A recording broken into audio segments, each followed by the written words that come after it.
arăt ce cadou i-am cumpărat la tati și să-mi lăsați scris în comentarii dacă și voi faceți cadouri la părinții voștri.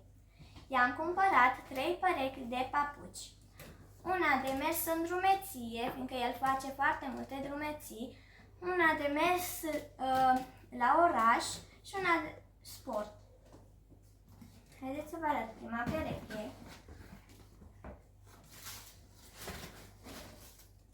Așa arată, sunt de la New Balance și sunt foarte comozi.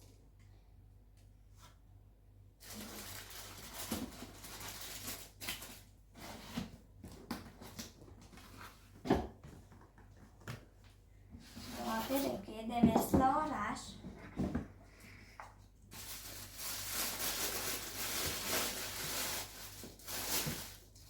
Și arată, sunt de Guess.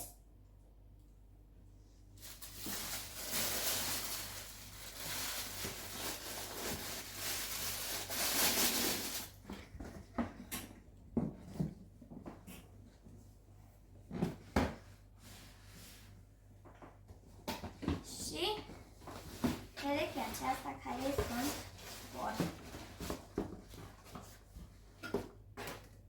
Sunt capa.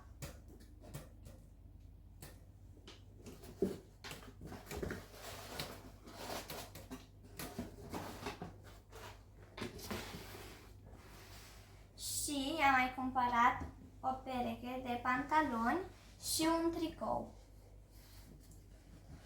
Și pentru că tati cântă la vioară, i-am cumpărat aici un arcuș. Și am mai cumpărat un sacârz pentru arcuș și ceva dulce. Sunt niște bomboane.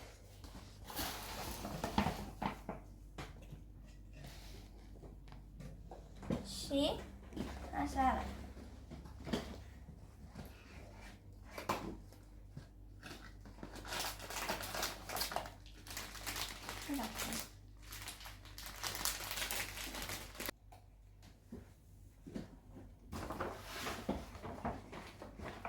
Și am mai luat ceva foarte frumos. Este un verset din Biblie. Este un ornament de pus pe birou. Are aici o chestie care o deschizi și o pui așa. Și dacă v-a plăcut și dacă vă iubiți și voi părinții voștri și le faceți câte un cadou, nu uitați să-mi lăsați scris în comentarii. Pa!